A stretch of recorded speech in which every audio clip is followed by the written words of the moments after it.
This is Marshall Sponder. I'm going to try to save my voice since I'm doing a marathon recording session here. 9738 and 4123. We're going to put a lot of things together in this presentation. So we've looked at that we can do a lot of different segments, or I think you already know that. These tools can do that. These are all the things we can track: demographics, visiting, abandonment, persona type, interest, and so on. At least 10, more. You could break down things in a lot of different ways. And we also saw that we could break down, we could really get very granular if we can define it, and we can write out a kind of pseudo query that kind of does that and instrument it. And in fact, we could do this quite detailed. The more intricate we can create it, I mean, there is almost no limit you can go in setting these segments up. And there may be people that's all they do is create these segments in Adobe and Google Analytics, high end. But there's got to be a lot of instrumentation set up on the website before you get to that level. It's usually for a very big company that's going to do that. But there's almost no limit you can go to collect data. And we also looked at a lot of different sources of traffic. Again, these are all familiar, and we can roll this data up that we collect across the enterprise with those roll-ups. We saw that.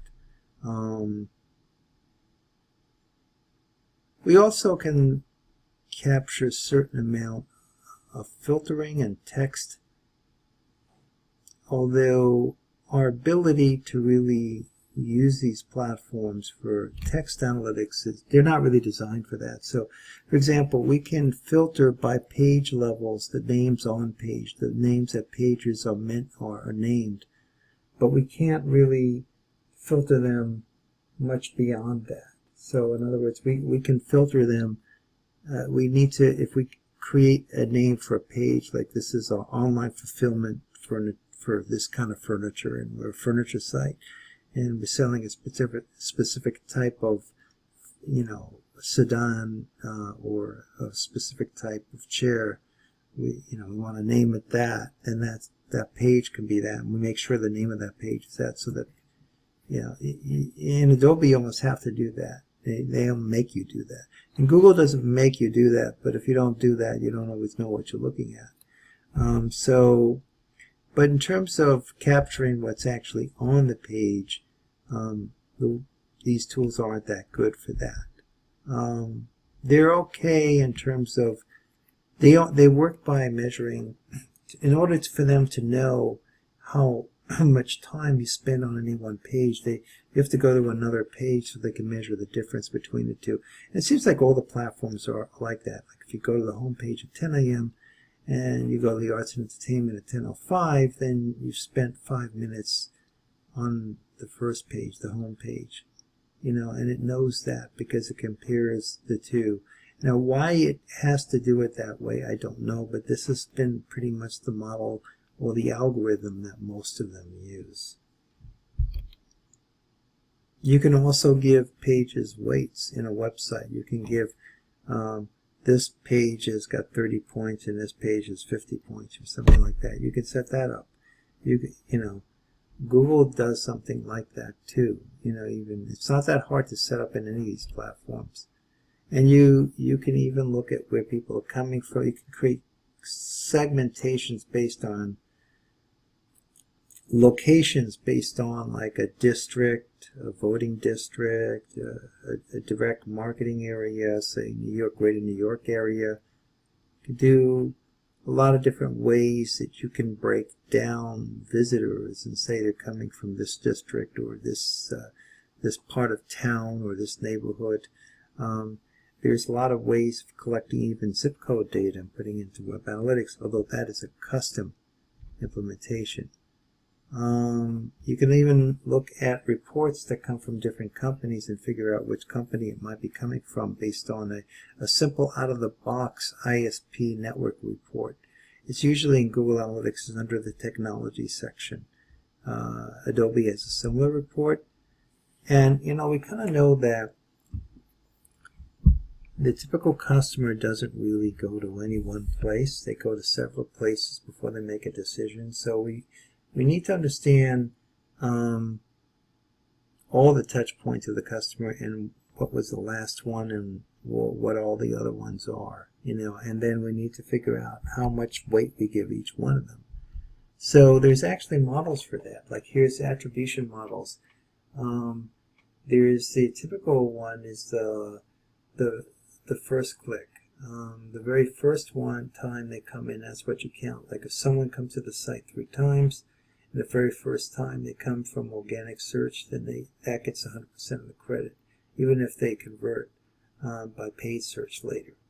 The most popular one is the last click, where the thing that happened just before someone converted that led to the conversion, like a buying of something, that's what counts. Often that's paid search or direct marketing, and some felt that was skewed. So another way of doing it is to try to be fair to every different touch point and do linear attribution down here. We're going to study a time delay where the things that happen closer to the conversion point are more important and likely to be repeated. And then you have position-based attribution, where the very first or different points in a customer's journey or different touch points on a website are more important than others. The very first page and the last page get more weight. So there's just a lot of different ways. Now, in the case study we're going to look at today from Informatica, this is what we're going to focus on today. They used a time delay model of attribution, and we're going to examine that later.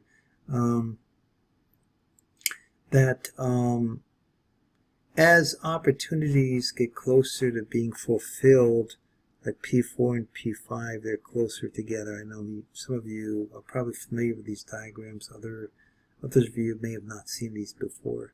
We'll examine that a little later. Another thing that analytics has is assisted conversions. In other words, about 5 years ago, Google Analytics released this thing. If you define goals in your analytics, in your web analytics, in Google Analytics, you could determine how much of that conversion was happening, say, in social media. Like how much of the total conversion can you give credit to social versus something else.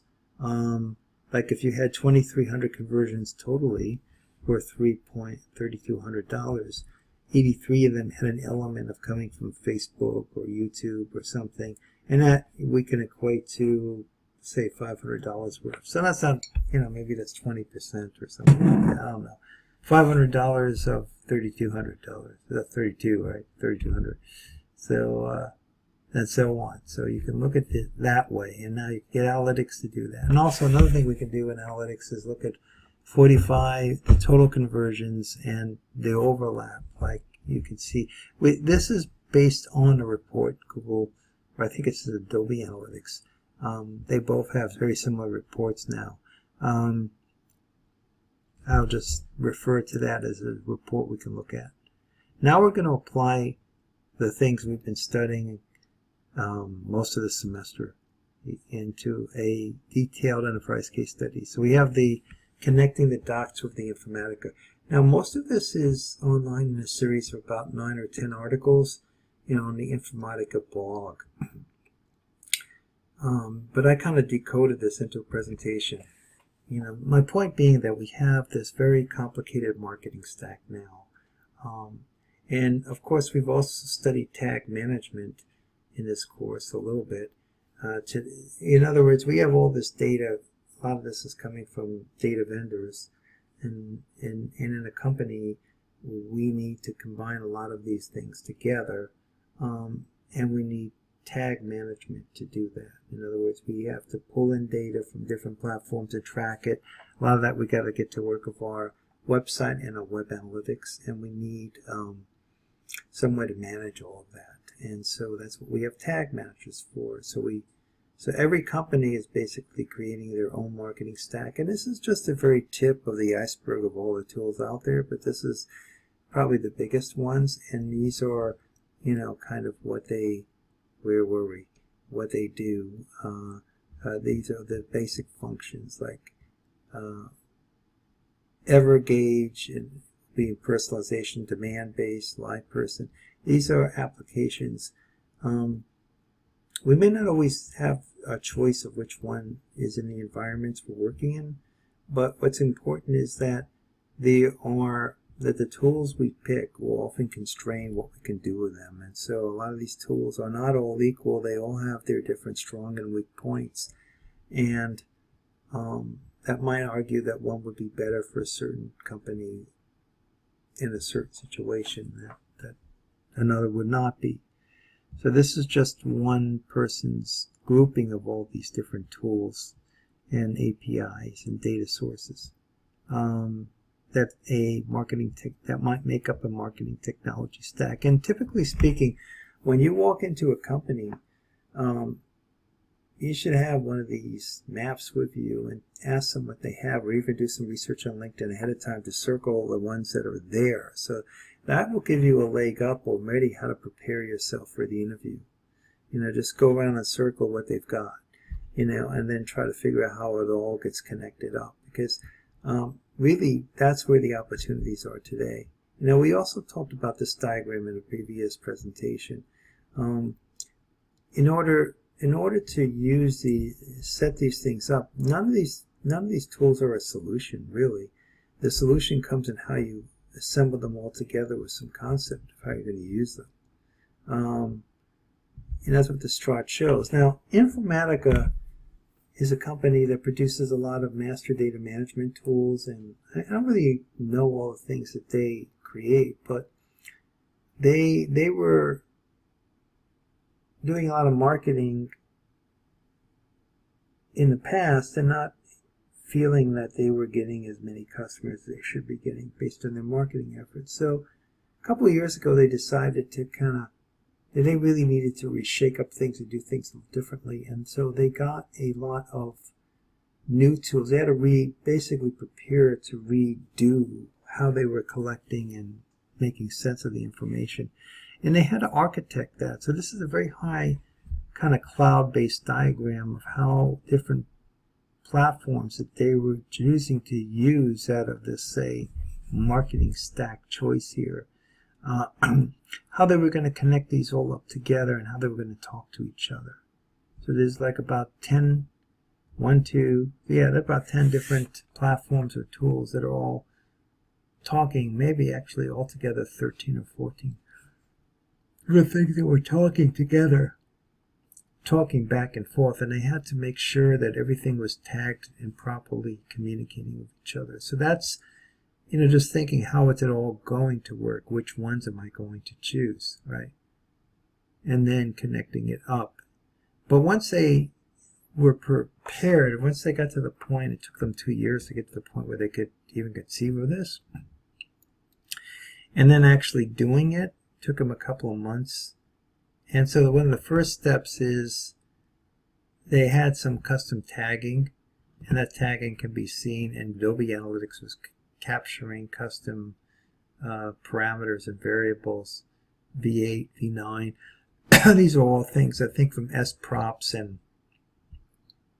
EVARs that were being collected.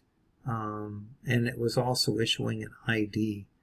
And it was also looking at different devices that people were coming in. So we were studying that Web Analytics can do this. And this is how it looks when you see it. This is out of Adobe Analytics, and they're doing the debugging.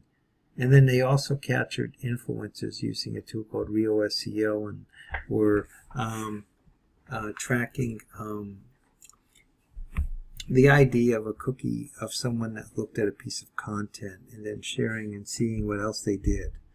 And then they had this readout that they could look that would also be sent to Salesforce. So Salesforce could track this and sync it up in a sync cycle.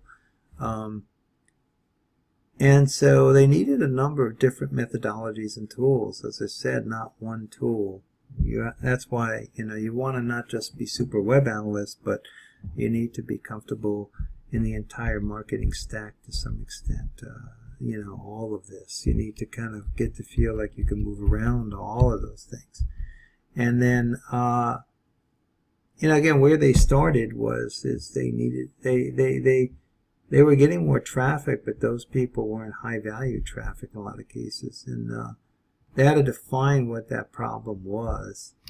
They even had database that wasn't being used, and they realized they had the wrong set of tools. As I said, you have to, a lot of times you realize, even when you've tried to do everything right, that, well, I don't have the really right set of tools to work with. I need to redo it. And they had Adobe, but they weren't using it properly, so they had to retool that.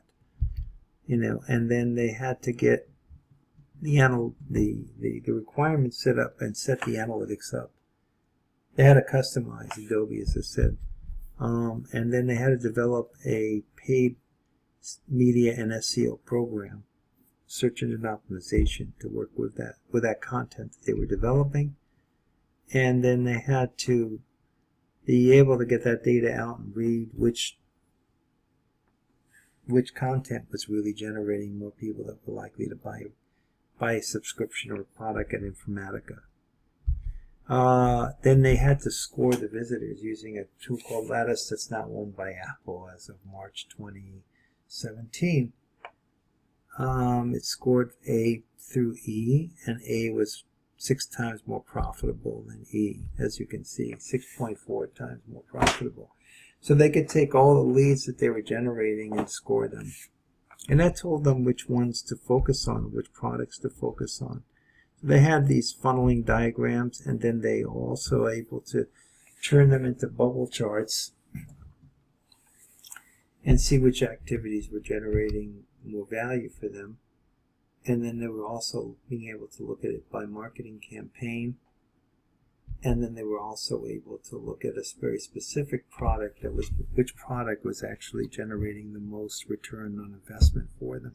So they were able to do all these things, and then figure out where to spend more time creating more of that content, and then less time with the things that were less profitable. And then they could combine that with your other intelligence. We'll go over all of this, and then create a dashboard and put that all together for some of their sales partners, and it would tell them, and all this data was there in one place. And then finally they could deep dive into it. So this explains what's in the dashboard. I won't really go into that right now, but you can read it, look at it, and then visualize where the influencers were coming from.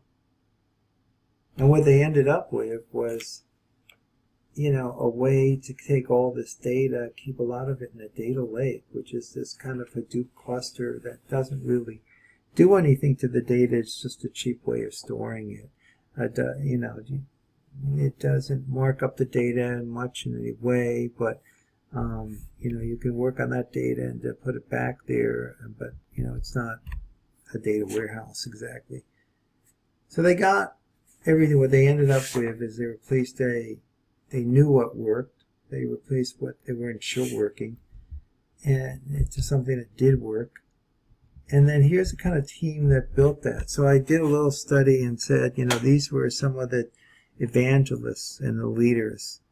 The guy Franz Ammon, I think, wrote the series of articles that you do one of your discussions on. And then you've got the people who architects, the people who architected that whole cloud diagram, and also, people who manage it. And then you've got people who are well-known evangelists like Tom Davenport and Scott Brinkler, who are people that, talk the talk and, go out to conferences and sell people on this stuff and, translate the, business ask into a technical ask that can be fulfilled. And then they also have something which we study in this course, is dynamic. We just talk about it, dynamic tag management. So they had to put that into place, and they had to, again, have the data lake working. They didn't replace the data warehouse because they still needed that, because it turned out the data lake was too slow. And they had a number of tools to manage the data to make sure it stayed good and it was organized the way it needed to be. and it cleaned the way it needs to be. And they did reverse IP lookup with demand base, so they knew what companies people were coming from. And they also used Dun & Bradstreet to get their DUNS number and some other information about their business. They used Rio SEO for influence scoring on the content and on the people who are consuming the content. And they also enriched the visitors' information with the lattice entrance owned by Google that scored them A through E and predicted, what they were likely to do next, and then they could visualize it using Tableau. And then they had to create Adobe Analytics implementation that got everything right, so they had to do a lot of careful investigation and setup to make sure all their tagging could be supported and that it was in place so that it could be maintained. And that's pretty much the 8th presentation. So you can see it gets quite involved. It's not like but this is where the demand is. So I will leave you with that. Cheers. This is Marshall Sponder for your 8th presentation of Web Analytics and cheers.